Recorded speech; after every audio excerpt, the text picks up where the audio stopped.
Greetings and welcome to the 8th episode of Morrowind Modding Interviews. With me today is Yeti, a project developer with Skyrim Home of the Nords and Tamriel Rebuilt. Thank you for agreeing to this interview. Yeah, sure thing. Also, you can call me my real name, Parker. It's really, aliases are good for, forums, but I always feel weird when people call me Yeti in a conversation.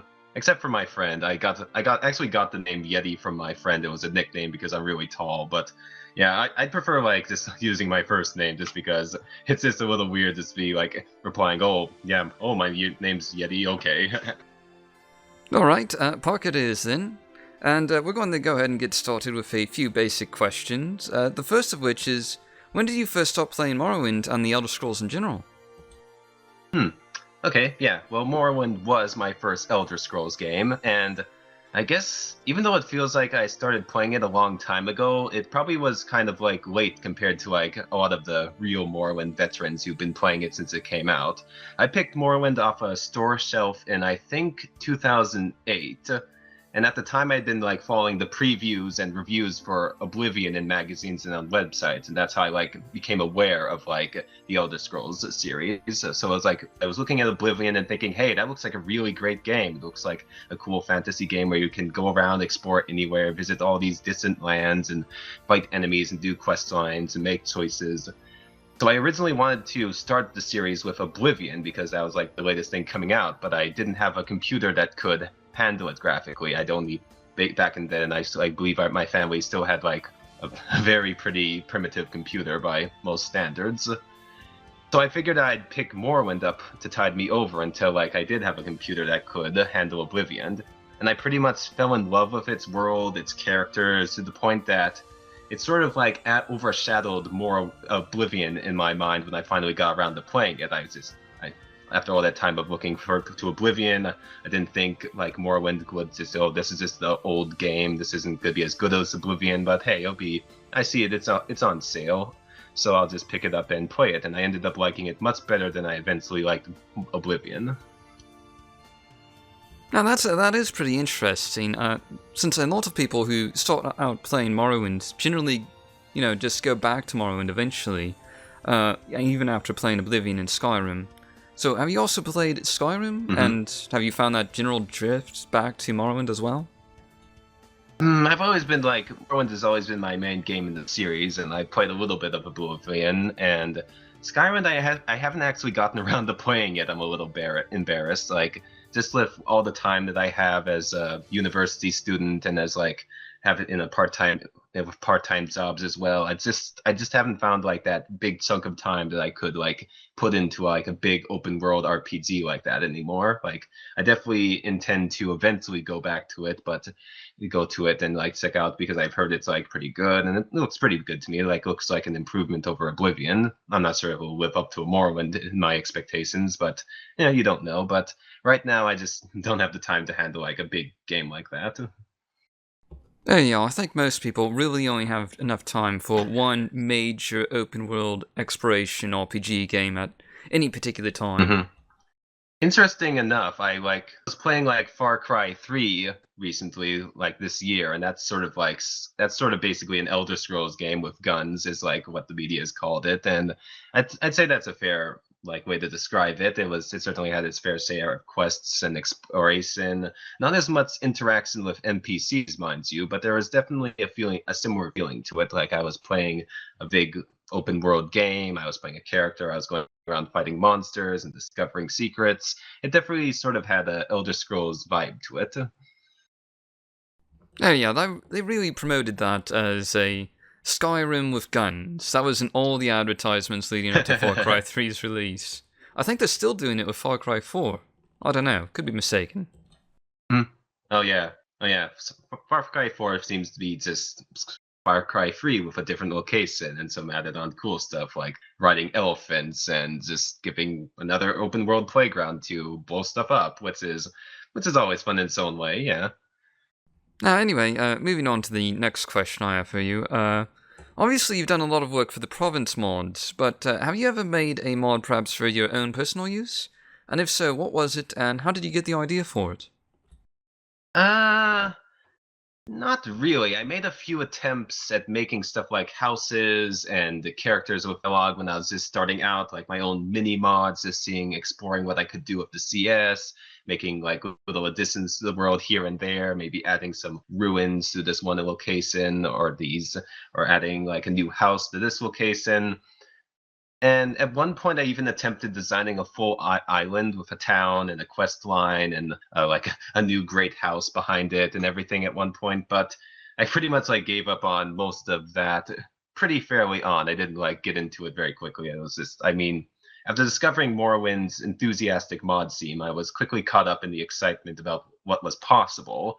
But I didn't like develop actual skill at using the construction set until after I joined Tamriel Rebuilt around mid 2009, I believe, and I started making interiors there. And that was basically where I never really had a moment when I was out there making legitimate mods as a solitary modder. And even when I joined Tamriel Rebuilt, my first claims for the project were pretty mediocre by my current standards, I'd say. So it was like, so basically there was no like, there was a point when I was definitely exploring making tiny mods for myself, but that was mostly like for educating myself on on the capabilities of the software. So most of your experience with modding has been with team projects. I'm just sort of curious about Hmm. how does that work exactly? As a solitary modder, it's kind of hard for me to imagine how it is to work on a team like that. Could you perhaps explain the process a little bit? Okay, sir. Yes. Well, to join one of the main project province mods, you basically start out with a showcase where you say, "Hey, my name's Parker or Yeti or whatever I call myself, and I would like to work for this project and contribute to it." So then you make a showcase. You basically make either an interior or a small island, for instance, if you want to do exterior modding, or a quest, depending on if you want to make a quest, be a quest modder. And people look with the project, look at that little tiny mods you make and just grade it and like offer feedback. And once it gets up to the standards, they think, okay, this guy can really like contribute to our project. Then they let you become a member. It's basically a trial run. You're basically putting yourself out there. You're auditioning, and you're putting out a mod, and they're like giving feedback, and then you take that feedback in consideration. You fix errors that they find, like folding items or mismatched clutter, and then once it reaches a certain level of competence, then you're on the project, and then you start claiming claims. Basically, claims are the way we organize our workflow. We say, okay, we need 12 interiors for this village, so we'll put 12 interiors up on the forum. And if you want to work on that interior, you click the claim button, and then that claim becomes yours to work on until it's finished or until you don't have time to work on it anymore. And then you can say, I've revoked this claim. And then after you finish the claim, it goes to review, and it's reviewed by one of our reviewers, which is basically a modder who reviews the work of other modders.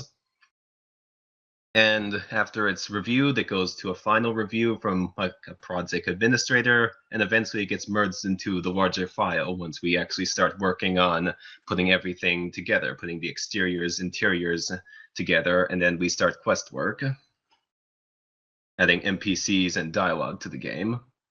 So yeah, it's definitely a collaborative process, and a lot of it actually involves like just discussing ideas on the forum, like saying, okay, this is what my idea for the town is. How can we improve on this idea? How can we change this up? Is this a good idea? Is this not a good idea? What direction do we want to take the project? Now, I've sort of been lurking on the Tamriel Rebuilt forums for years. I don't think I've ever registered, but I've noticed that quite a few people usually Hmm. post showcases. But could you give a number to or percentage of how many of those people actually follow through with making interiors for Tamriel Rebuilt or making claims? I couldn't tell you for sure. I mean, I can quickly look at the page right now. Basically, that's a difficult question because like if you look at our showcase forum, it says like if you get promoted, we put the tag promoted next to the showcase. And looking at it right now, it seems like I'd say like half of the people who make a showcase end up like getting either going all the way and being promoted. So yeah, a fair amount of people who actually maybe even more than half, I'd say, end up like joining the project. I mean, if that of course, with a lot of those people, they do a showcase and then they might be burned out by that, and then they just do maybe one interior or a couple interiors. So often we usually get a fair number of showcase people showing up pretty regularly. We get like a new showcase every once in a while, but in my experience, only a few of them like stick around for like a long period of time, and even then like and really like start contributing a lot to the project. Of course, anyone who contributes is welcome, and we appreciate every contribution. But it just seems like it's definitely a big time commitment. It's definitely a big commitment to join a project, and the showcase is just the first step towards becoming a member, an active member, and contributing over time. I just wanted to say, like, of course, like it's not a commitment that is like very impossible to manage. Like we definitely think that modding is for fun, and it's not a job commitment or anything. You're just like signing up saying, hey, I want to contribute to this because I heard it's fun, and hopefully it will be fun for you.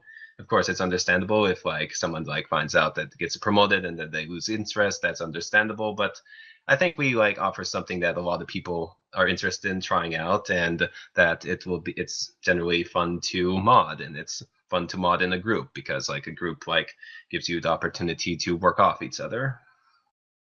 Now, I've always been impressed with the number of people that submit showcases with Tamriel Rebuilt. You guys get a lot more new modders joining your team than, say, a lot of the other province mods out there, or, well, really any Morrowind modding project.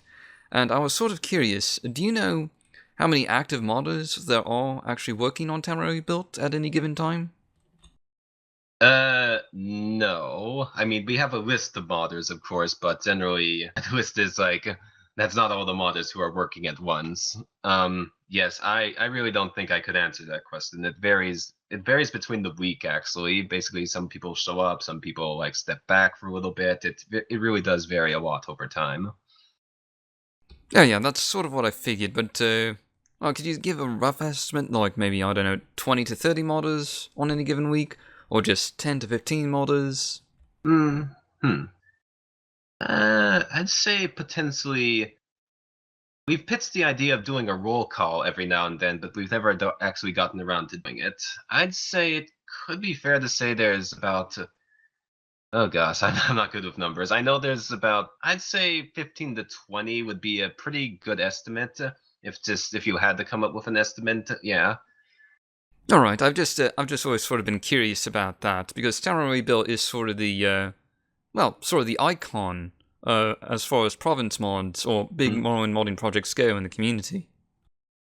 Yeah, definitely. We're definitely like, if we've been around long enough. I mean, the person who founded us, who went by the username Ender, basically started the project up before Morrowind was even released. He recognized the possibilities and he got an early start. And there was a lot of like trial and error over a long period of time, but clearly we have like stood the test of time. I mean, I don't want to sound like that makes us better than anyone else because we're just like a hobby project. We're just trying to have fun, just trying to like realize our own vision and but yeah, I definitely think I'm definitely proud of like the image that we've been able to maintain in among our fans and among the modding community. Oh yes, speaking of the history behind Tamriel Rebuilt, I may be mistaken, but isn't Tamriel Rebuilt the longest running mod, possibly for any game, that has been continuously worked on? I have no way of verifying that claim, and really, I'm not just I'm speaking to you as like a modder here. I'm just like a modder who works with a project along with Skyrim, Home of the Nords. I don't really consider myself a official representative in this interview of the project, but yeah, yeah, it's definitely a long time for a mod to be stick around and for someone to be working on it. I know. No, another long time mod for a game that I know about is like Europa Barbariadom, which is a mod for um, which is a mod team that works on the Total War series, like creating like historically accurate strategy maps set in the ancient world. And I know they've been like working on their mods for a long time. They did a mod for Rome Total War, and then they did another, and now they're working on a mod that's based on Medieval 2 Total War. And both those games just came out a reasonably long time ago. So yeah, that's another project that's pretty old and pretty well recognized among the modding community. So yeah, we're definitely one of the older ones, but I'm not going to say that we're the oldest because I don't know for sure. Alright, fair enough. And moving on to the next question, we've already covered some of this ground. Could you tell us a bit about the province Hmm. mods you're working on? I know you're working on multiple province mods Oh, at once, aren't hmm you? yes, of course. I am one of the lead developers at Tamriel Rebuilt, a project, as I'm sure like most listening here are already aware of, and our goal is to complete the province of Morrowind as portrayed in the lore of the Elder Scrolls series, since the game itself only featured the island of Varvardenfell, which was a small part of the province. Bethesda originally wanted to make all of Morrowind, I'm aware, but they realized that hey, that's a little big a task for us to do within our time scale, so they ended up only releasing Varvardenfell, and they basically squeezed all the content they could into that. And I'm also one of the major contributors at Skyrim Home of the Nords, Skyrim Home of the Nords. And as the name suggests, it's about creating up the province of Skyrim, except in the Morrowind engine. And that doesn't mean we're just like copying the Elder Scrolls V Skyrim into the engine. We're basically trying to remake it from scratch within using our own lore and our own interpretations of lore, basically relying on like a lot of the pre-release content that was known about Skyrim before like the game itself came out. And that started as a one-man effort. Lestat was a German from Germany. He started up the project himself, and he was working on it by himself. And I joined up very early on as well. I was probably the second or third person to begin working on it with him. And since then, Rasat recently stepped away from actively working on the mod to study and do game design. So now I guess it's kind of safe to say I'm one of the main developers over there who's stuck around through it all, along with people like Warsis and Scamp. Now, going into that, what is your particular role at Skyrim Home of the Nords and Tamriel Rebuilt? Is there a particular job that you do there? At Tamriel Rebuilt, I'm one of the lead developers, which is we recently redesigned over the course of about a year ago. We decided to change our development structure at Tamriel Rebuilt to more closely like line up with what a actual game studio would look like. So we have senior developers, I believe, and lead developers and regular developers. And as a lead developer, that basically means I'm just in charge of organizing the project and just sort of what some of the higher level decisions. But we try to share like most of the decisions with like all the members. So of course, this isn't something where we have like tyrants making massive decisions, or at least that's something we try to avoid. And at Skyrim Home of the Nords, it's less like official. And basically, there's just some people who are there for longer, and that means they're doing more work and they're contributing more. Right now, I'm mainly in charge of writing dialogue and adding NPCs to the game there. Now, you sort of mentioned this earlier, and I was curious. I noticed on the Morrowind Reddit subforum that Into Darkness posted a lot about the lore differences between the Skyrim the game and Skyrim Home of the Nords. Could you perhaps also go into a bit of detail for that, for the interview? Okay, yeah, sure. Well, a lot of the differences lie in the region known as the Reach, which is, of course, in the far west of Skyrim, because we started working on the Reach a long time before Skyrim Home of the Nords came. I mean, before Skyrim, I mean Elder Scrolls V Skyrim came out. So that means there's like a lot of differences there. While the Reach in Skyrim is more rugged, more dark, more mountainous, basically from what I've seen and from what I've heard. The beach in Armad has a more temperate climate, and it has its own wastelands, and it has forests, and it basically has these messes as its predominant feature. They're basically these flat top mountains that cover the region and like create these big canyons in between them. It's still a very rugged place, but there are some differences. Some of our lore differences are that there are Dwemer ruins in Skyrim, namely in the Reach region, and we decided that we didn't want to have Dwemer ruins in our version of Skyrim. It just felt like Bethesda put those in because they seemed like, hey, the Dwemer are really marketable there, but people enjoy, so we're gonna put them in, and that we didn't feel like they added much to the world building of the region, so we've replaced them with the ruins of these strongholds of this high elf, and that was very prominent in High Rock in the war, because like the Reach is very close to High Rock. It's pretty much basically it's basically like it's more similar to high rock Skyrim, and it's basically a chunk of high rock that Skyrim happens to control within its borders. That's also another major difference. Oh yes, and I believe the design decisions for what is it, Markarth and Karthwasten are also very different as well. Oh yes, yes.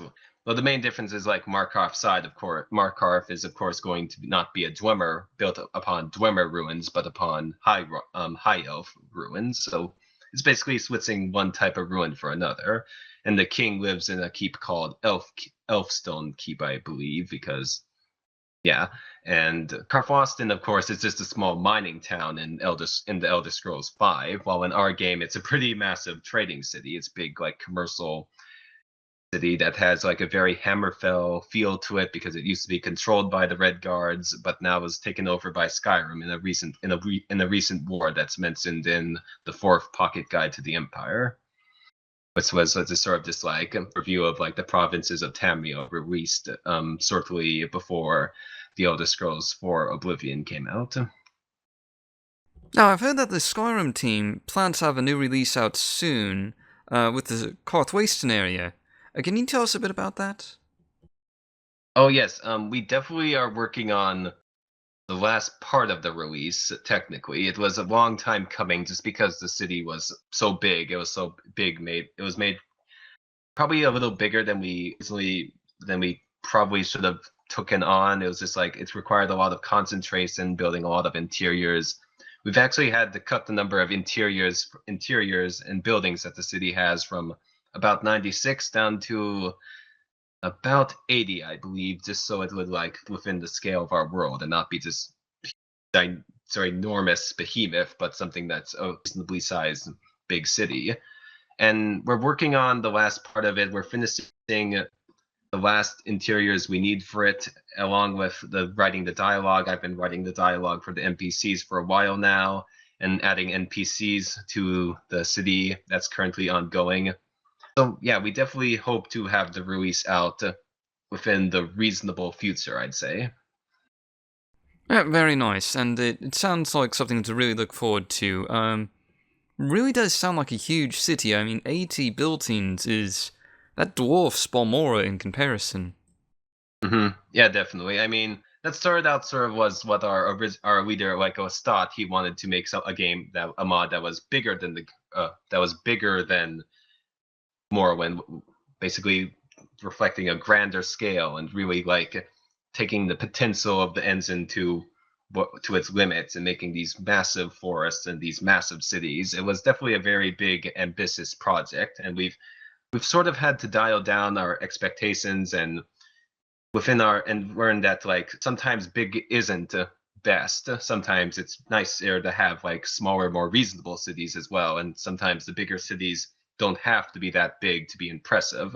So it's sort of been like discovering what our scale is and what the scale of the project should be, what the scale of our land should be, and finding a nice balance between something that's impressive and big and something that's manageable and something that we can create.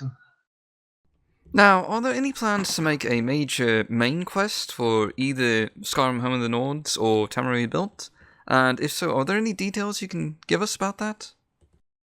Neither project has really reached the point where we would know whether there's potential for a main quest or not. I mean, at Tamriel Rebuilt, the Great House quest lines will probably be the closest equivalent, potentially, because we really want to put a lot of focus into making the faction quest lines really stand out and making our new and integrating our content with the Mandela content. We're also big on that. I'm not sure we've mentioned that before, but we're definitely interested in looking into the possibilities of like merging like the house quest lines with the Halalu, the Telvanni, and the Redoran with their mainland equivalents, just to like create a more sense that this is one big world you're exploring, and these factions are the same ones, and there's no an arbitrary barrier between vanilla content and our content. Well, of course, like also seeking to maintain some degree of like compatibility. But in terms of a main quest, like Bethesda really captured what Morrowind's main story was about during the time of the game. at during like the time period the game is set in, Dagoth Ur is the major threat facing the province, and I just don't really see us being able to come up with anything that would rival his threat in terms of a scale, in terms of offering like a compelling main quest. It's possible we might add on to the original main quest, but since we're moving closer away from our don't make any edits to the original game mindset that we had going on, but nothing's really concrete right now. And with Skyrim, not really much of an idea for that. Maybe not. We haven't had time to focus much on the province's overall story since we've been so tirelessly working on this small section so far, namely the Reach region. We're currently caught up on like Carfwaston and the cities in that area, and just like trying to put this one single region together. Going into the storyline for Tamriel Rebuilt, with the Sixth House and Dagoth Ur, is there a lot of Sixth House influence on the mainland? And also, I mean, parts of the mainland of Morrowind are pretty far away from Red Mountain and Dagoth Ur, so how can you properly project that as a threat for the entire province? Well, Dagoth Ur definitely has like designs for like the entire province. He wants the Dunmer to be one nation, to be free to kick the Outlanders out of the entire province. That's what he says in the game.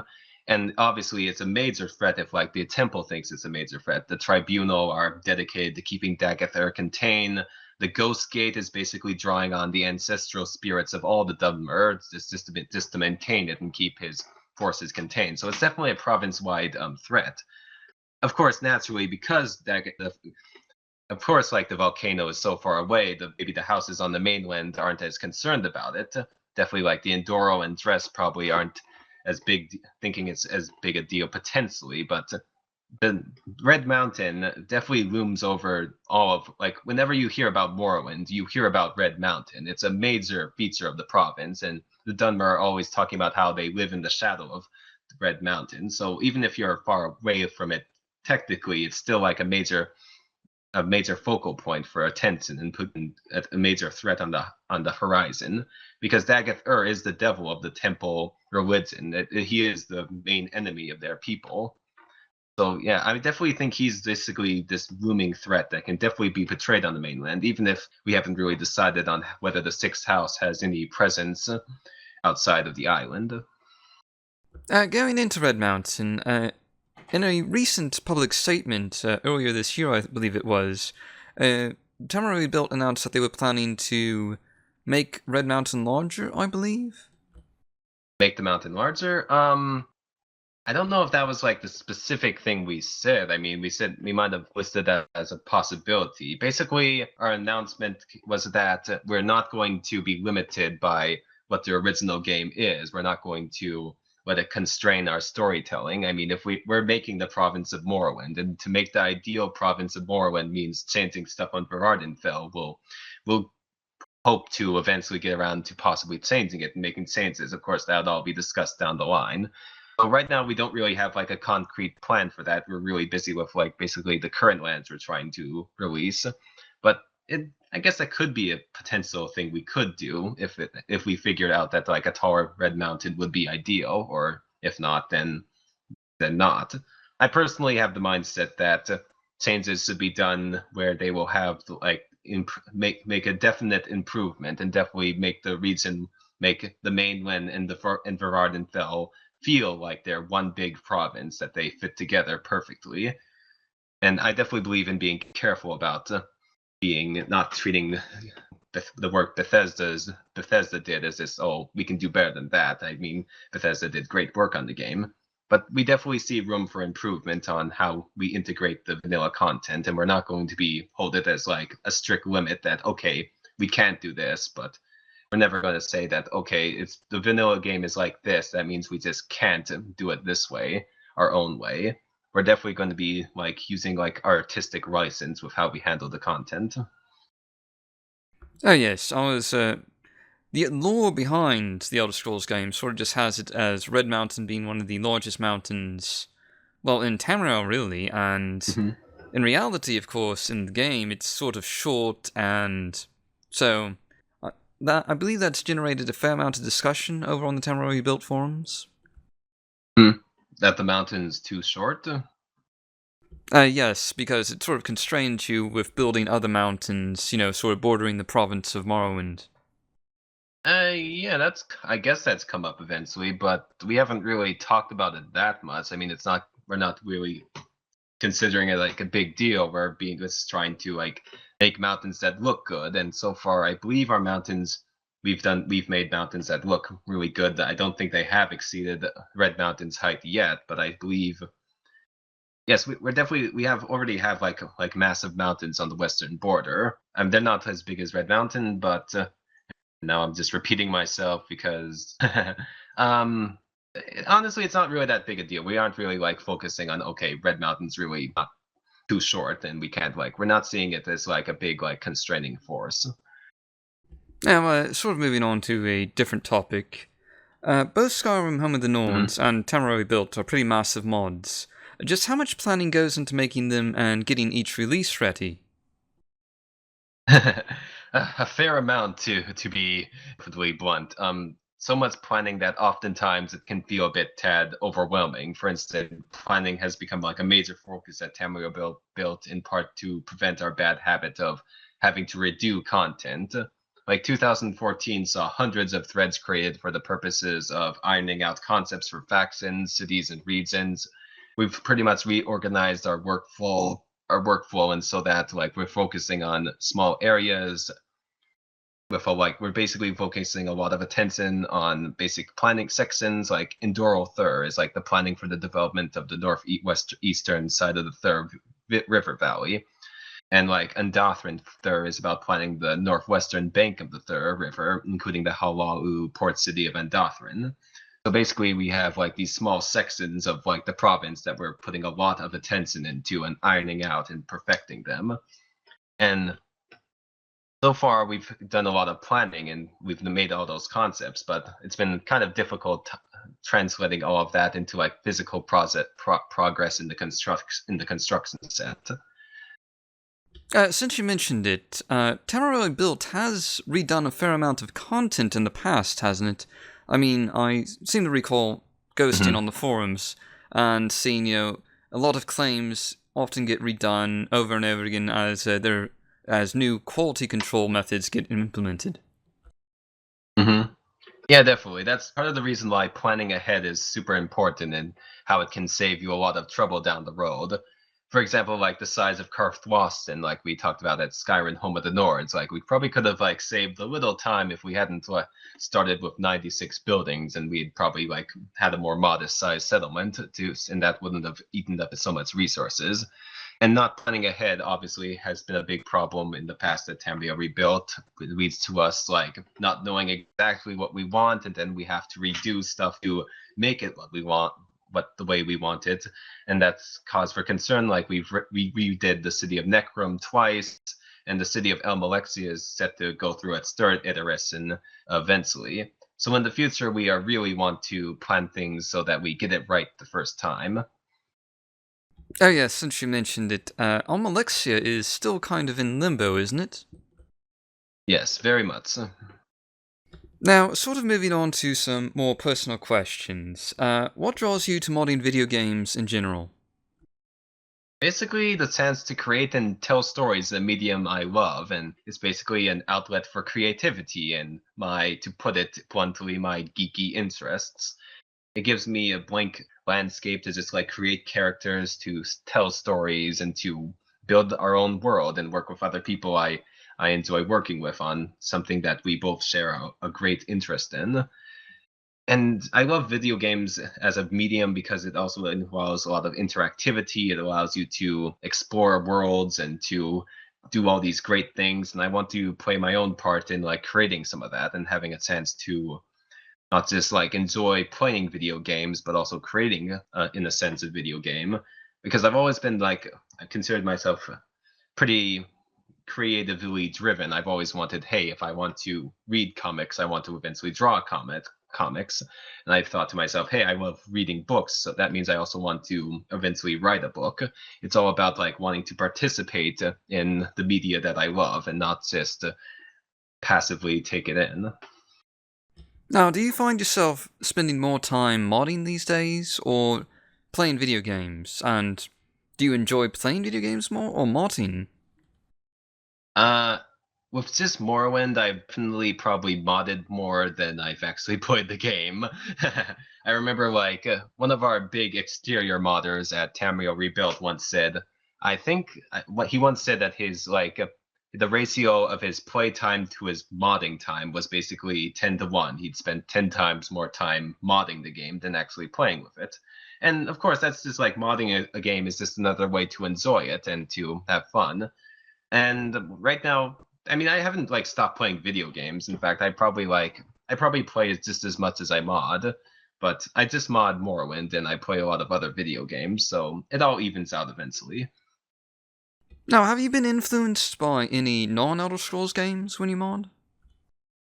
Let me think. Not really. I mean, the Elder Scrolls has such a style that's all its own, and I feel it provides more than enough inspiration as its own series. I mean, Morrowind itself and the first pocket guide for the Empire, which was this guidebook for all of Tamriel, Bethesda released alongside the Elder Scrolls Redguard back in the day. And that's been one of my main sources of inspiration I use when modding. And just the vision of Tamriel outlined in its pages that it paints is simply a breathtaking work of fantasy creativity.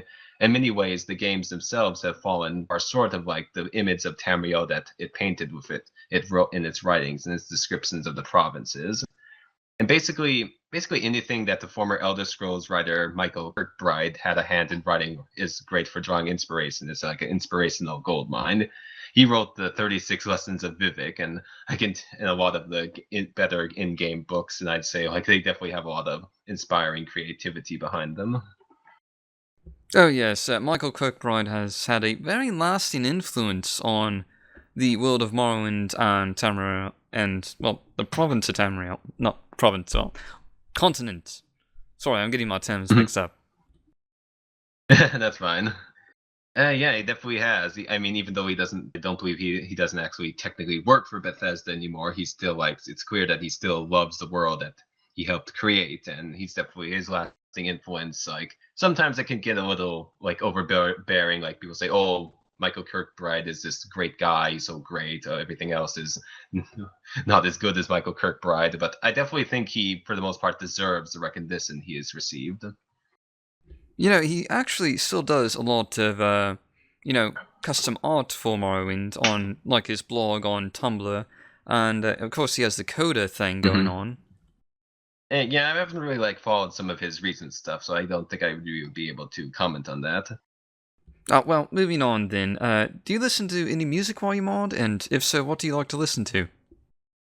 Yeah, I listen to music. I mean, there isn't really a pattern to what I listen to while modding. Music is definitely something I use, of course. Sometimes I have the TV on in the background. Sometimes I have YouTube opened in another window, and I'm watching some dumb little videos on that. But in terms of music, I couldn't really nail on anything in particular that I listen to. Now, you sort of already answered this next question earlier when I was asking about any mods you had made by yourself. Are you working on any of your own independent projects outside of Skyrim, Home of the Nords, and Tamriel Rebuilt? Not at the moment. To be honest, I don't have as much interest in the modding community outside the major province mods. It's basically the province mods take up so much of my time. I just can't afford to dwell on other things. I mean, when I play Morrowind, I basically play it for its unique moody atmosphere and the tension it makes into creating a interesting world. And I feel I mean, I just haven't had as much interest in the vast majority of mods. Really, I don't really. That some of them I just don't feel they capture Morrowind's aesthetic. For example, whether it's JRPG themed clothing mods or other stuff like that. I mean, there's a lot of great mods out there and a lot of talented modders, but I'm just really old school when it comes to the game overall. Besides MGE's Distant Land feature, I don't use much that changes its visual style. For instance, I don't use texture replacers, I don't use head replacers, I don't use body replacers like Better Bodies. Even those things are the gold standard of the community. I'm pretty traditional when it comes to playing Morrowind. I feel, hey, this is a game from 2003 or 2002, and I'm just going to enjoy it as that with just some added content on. Yeah, that's that seems to be a common theme, at least with project developers who are working on major projects, is that they don't really play a lot of mods outside of the projects they're working on. Yeah, I've sort of noticed it. It's sort of like, I don't want to call it like a clique, but I guess province modders are definitely like their own separate thing in the community. They definitely have their own separate interests and their own separate drives, and their passions are a little different. I guess it comes from basically like putting so much time into one project that you just don't have as much time to focus on other ones, and you become like enamored in this own community. Like you go to you go to the Tamriel Rebuilt forums if you want to like be part of an Elder Scrolls community. You might not have as much time to go on the officials, for instance.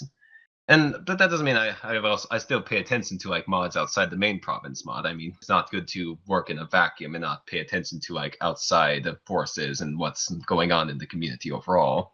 Like for instance, in the past, I was considering making a Children of Morrowind add-on for Tamriel Rebuilt in the past. But considering like how much the project has left to do, and the simple fact that a lot of cities and regions, who knows, they might get remade, and I'd have to like change my own mod, I figured it's not an ideal time. But I do hope to do it eventually. Like MS Children of Morrowind is a mod that I have a lot of respect for, just for its scale and the amount of work that went into it. Even if its colorful aesthetic sort of clashes with the main game's tone, it often feels more like I don't want to say sometimes feels like a Sims expansion, more like a Sims expansion than an Elder Scrolls mod at times. But yeah, there's definitely like a lot to like about the community, and then both like province modders and single modders like have their own strengths, their methods, and they both like create what they love, and that's important. If you just being modding is just all about like creating something that you love and something that you believe is a good idea. And some people are gonna like what you like, and some people are gonna like their own thing, but it's okay. There's a niche for everyone. Oh yes, definitely, and well, there used to be quite a bit of actually third-party modding support for Tamriel Rebuilt back in 2008, 2009. There were a lot of mods that were released by third-party sort of solo modders that placed mods on Tamriel Rebuilt's content, and there really hasn't been quite as much of that lately, I don't think. Yeah, I guess that all just goes down to how our project is like constantly having to redo areas. Well, not that, just that. It's just I don't want to say like interest in that is tapered off, but like right now, I guess we sort of like have a I don't know. I don't want to call it unstable, but an unstable platform. But I think a lot of that came down to just us not being able to get content out as quickly as we wanted, and just sort of like a slowdown overall in like the pace of our releases, because we kept like focusing more on a lot more on quality control issues rather than just pushing a release out every so often.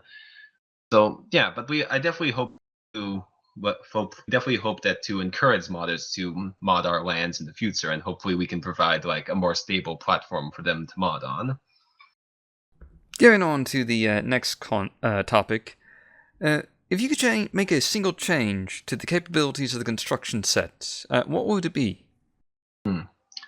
I mean, I don't really feel that the construction set has put any constraints on my modding. I mean, I joined using it, and all the constraints I felt have come from like real life and the lack of time rather than the tools themselves. So overall, I'm pretty satisfied with the construction set's capabilities, and I'm definitely thankful that Bethesda provided our community with such a valuable tool. I can't think of like really any realistic changes off the top of my head. I mean, for one thing, I'm pretty terrible at scripting, and I wouldn't mind an easier system for putting quests together that doesn't actually involve like those complicated formulas like stuff. I mean, maybe a system that like you just like put in, okay, this I don't even know. I guess like more of a slot-based system, but I'm not sure what that would look like. So I suppose something like spell check and better error checking, which like Danae mentioned in your interview with her, would be nice.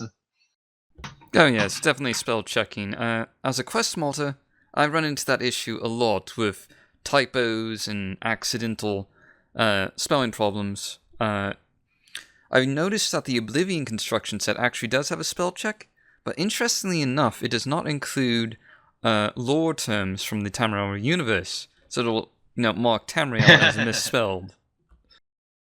Yeah, that's very interesting. Yeah. Yeah, I've gotten that too. I mean, like going on a forum for Star Wars, and like the Star Wars names are all like misspelled in or they say they're misspelled when like typing in the forum. That's kind of weird. But yeah, spell check would be nice. I'm trying to think.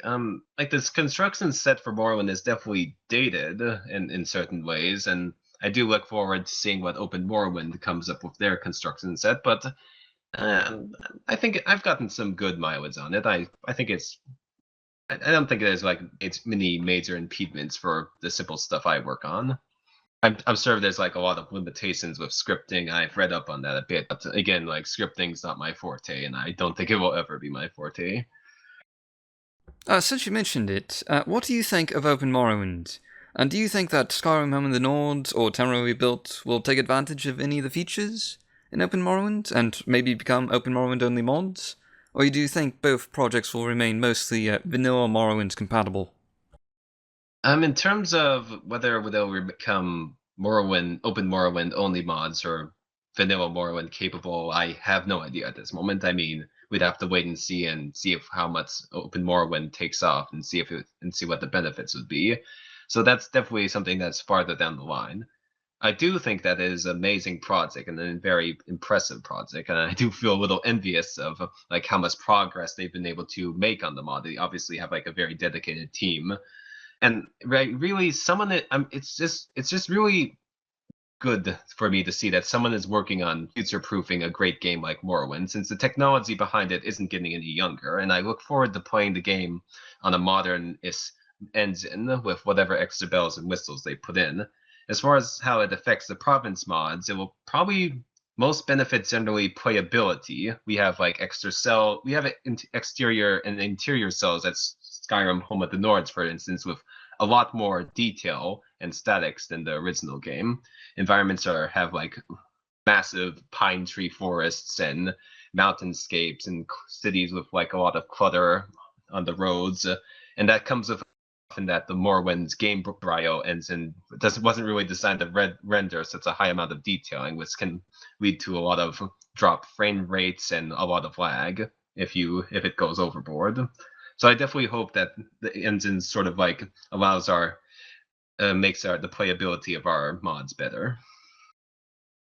Oh yes, and speaking of exterior cells, particularly with province mods, don't they also have to worry about, I believe, with Morrowind's game engine, if you go so many exterior cells away from the center, don't weird things start happening? I haven't seen that in the province mods I've worked on. I mean, Skyrim Home of the Nords, we're working on the Reats, and the Reats is probably the farthest part of Skyrim that you can get from Morrowind, and we haven't really seen that come up. I mean, I remember looking at a YouTube video where somebody tested that, and they basically had to go all the way to the area where the Somerset Islands would be for that to be a major issue, and it definitely like creates shaking and stuff like that. But I don't see that as a big issue for the current projects I'm working on.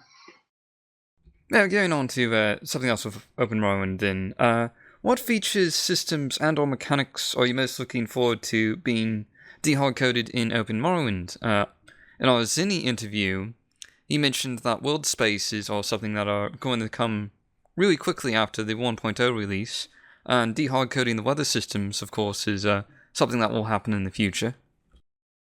Yeah, those definitely sounds like interesting things, like world spaces that obviously would allow you to create like far away like Daedric realms without just you making them in interiors. I'm not entirely sure whether how our projects would benefit from that, but I'm sure there would be like unique situations where we could make use of that. Off the top of my head, I guess I don't know that much about the project's long-term goals. I basically watch the update videos they post every now and then, and that's about it. I do know they intend to offer improved graphics in Distant Land eventually, and I will be happy to have those like integrated into a single install rather than using an external program like Morrowind Graphic Extender. I'm also it would also be beneficial to just to have an expanded world map, so you could actually see Skyrim when you're exploring it in our mod, rather than having the map cut off at it. Like being able to zoom the map, that would be very very helpful. Oh yes, right now with the Morrowind code patch, that only really covers Tamriel Rebuilt, and Skyrim is just sort of left out there in Hmm. the endless ocean, so to speak. Yeah, definitely. It's definitely a ways away. And of course, that means it would also be really difficult to like explore our lands with just like relying on like our landmarks as like markers without the map to explore it. So yeah, that's definitely a major issue that we'd like to see Open Morrowind potentially fix. Moving on to some of our final topics, what do you think about the other Elder Scrolls games in general, like Oblivion, Skyrim, and the Elder Scrolls Online, and in particular in comparison to Morrowind? Let me think. I haven't checked out the older games in the series much. I tried loading up Daggerfall once, but I couldn't figure out quite how to get the DOSBox emulator to work because you can't really like play the game on modern systems, to my understanding. But yeah, the older Elder Scrolls game I would most want to play actually is Redguard, the third-person action game, simply because it was such like a major stepping stone from Daggerfall to Morrowind, and featured like a huge advance in storytelling, and featured some of the storytelling that would make like Morrowind so great. In terms of like Oblivion, I'm not an Oblivion basher by any means. I mean, mechanically, it made a ton of improvements in terms of like except when it made a lot of improvements like in terms of like the combat improving, definitely shooting arrows felt like more the shooting arrows like felt like more enjoyable than in Morrowind, where it just like felt, oh, okay, I'm firing this thing, there's a chance it's not even going to hit the target. Well, in Oblivion, like every hit hits and it can do damage, but it's not like it might not do much damage, but it still like feels nice to like hit an enemy. But in terms of like, I guess my major mechanical like complaint about Oblivion is that it's like inventory was kind of like bleh. I mean, Morrowind had such like an intuitive and like easy to use, user friendly inventory. You could just like drop stuff into your sack and like pick it up and equip things very quickly, and it was all on one screen. So that's kind of a complaint I have for the game. As I said earlier, I was originally super excited about Oblivion, but when I got around to it after playing Morrowind, I found it kind of lacking, despite the huge leap forward in terms of technology. I guess it just came down to the staleness of its world, like the lack of what I felt was like creative sights and characters disappointed me. The main quest was just like rather lackluster, typical RPG fare, like with like this demon invading the world. And Skyrim at least looks like a major improvement over that. It like has more interesting things to look at than just like green meadows and forests. And I definitely look forward to eventually playing it. Since you mentioned Redguard, that's an interesting one because a lot of people have a lot of high praise for it, and it's sort of a different genre really than a lot of the other Elder Scrolls games. And I also believe it had a lot of storytelling by Michael Kirkbride. Yeah, that's definitely all things I've heard about. I mean, I haven't played it yet. I've just sort of like heard this offhand and read little things about it and seen screenshots, of course, and a few snippets, few scenes on YouTube. It definitely looks like an interesting direction for Bethesda to take the series back then, like just sort of this sort of side game in this third-person action game. I don't know whether it would hold up or not, but I'm definitely interested in checking it out. Now, what do you think makes the Morrowind modding community so vibrant after more than a decade? Okay. Let me think. Well, it's basically just the uniqueness of the game. I mean, the Dummer, who are basically these weird, grumpy, racist a-holes, but their culture just has so much depth and intrigue to it, and they use giant bugs as taxis, they farm giant insect eggs, and they worship living deities who stole their problems from their power from the heart of a dead god. And the game's backstory features dwarves who aren't just like really short people with wild facial hair. Morrowind has a lot to draw fantasy buffs in, is what I basically think is what makes it such an enduring symbol. Like there's nothing quite like it before, and nothing really since that captures the same mood. Now, do you think there's anything the Morrowind modding community should be doing in order to continue to expand and grow in the coming years? Or should we be focusing more on promotion, like getting the word out about province mods, doing a bit more advertising, that sort of thing? I mean, there's only so much you can do with like a community that's booked on such an older game.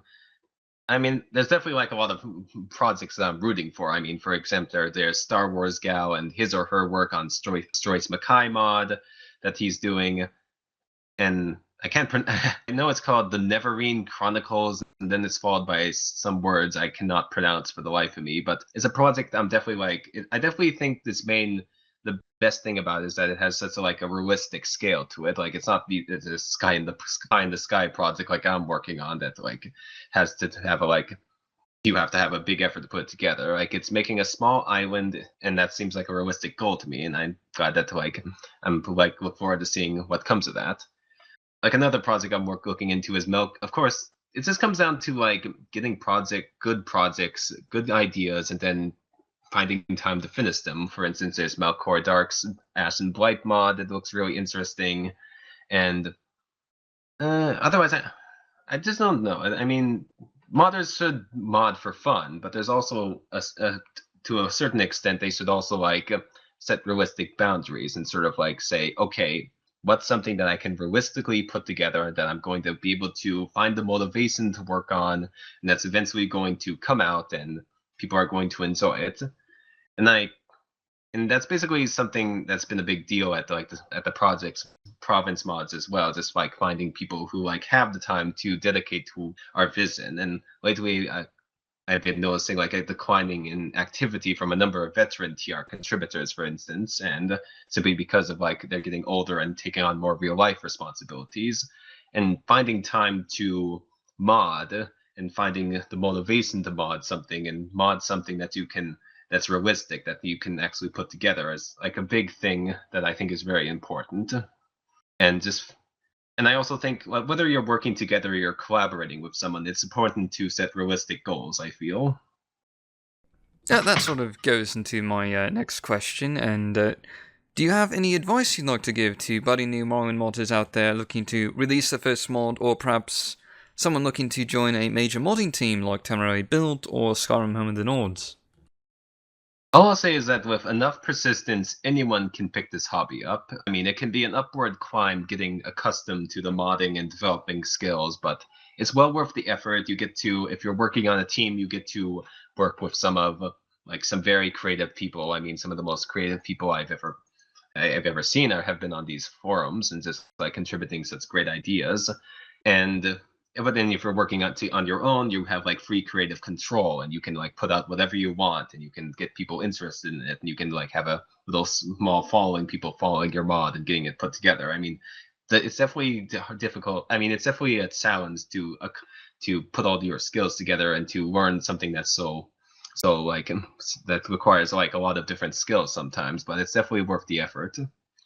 Now, finally, is there anyone in the community you'd like to give a shout out to? Yes. Let me think. I'd like to give a shout out to a modder who goes by both the names Warsis and Musfilla. He's been like the glue keeping Skyrim Home of the Nords and Province Cyrodiil together lately, and a major contributor of new models, including like our Redguard themed exterior set at Skyrim Home of the Nords.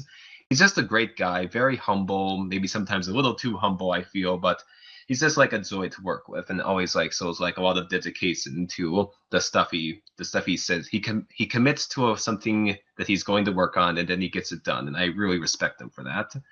I'd also like to give a shout out to Nomi over at Tamriel Rebuilt. He's a great person to discuss an idea with, and he's done some helpful CS work lately, assisting with redesigning the Endoro Fortress of Roya Deer on the Thur River, and always contributing some of the most thoughtful comments I see on the forums. And let me think if there's anyone else. One modder from the past that I really want to give a shout out, even though I'm not sure that he'll ever hear this, is a modder called Cersei 992. He worked at Tamriel Rebuilt, and he made the House Halalu Council Hall for the city of Narcissus, the Halalu's capital in the distant south of Morrowind. And it was just the work of pure brilliance that really inspired me. I've never seen someone use the game's resources and its assets in such creative ways, like combining statics and the way he combined items and organized the rooms to create a one-of-the-kind location with a massive cavernous council hall and underground vaults. I mean, I tried to match its creativity when I was working on the House Enduro Council Hall for Almalexia, but I don't think I even came close, and it's really a shame that like Cersei like ended up like sort of disappearing from the forums soon after completing it. Oh yeah, a lot of old modders have sort of disappeared over the years, and it's kind of a shame because we used to have all this creative talent, and now it's just sort of all we have is their old works to go by. But we also have a lot of new modders still joining the community, so that's something to look forward to. Oh yes. Yes, yeah, definitely. I mean, I came in relatively late compared to some people who just started out, and even though I don't necessarily I guess I don't follow the community as much as I'd like to, just because of a lack of time and just having to commit to what's most important to me. But I definitely want to give a shout out to all you modders out there that you should keep doing what you're doing, keep working on the mods you like, and just have fun. I mean, it's fun. Modding a game is fun, and it should remain fun. I mean, if we want to work on mods as a job, we'd become game developers. Oh yes, definitely. And well, that pretty much wraps up all the questions I have for you. So thank you for agreeing to do this interview. Yeah, thanks. I hope I didn't muffle too many words there and with a bunch of mumble jumbling. But yeah, thanks for having me, Dark Elf Guy. Alright, that pretty much wraps up our interview with Yeti. A very interesting interview. We actually haven't had anyone from the Province mods on before. Very interesting to get his perspective on things. Hopefully we'll have more people from Tamriel Rebuilt and Skyrim Home of the Nords in the future.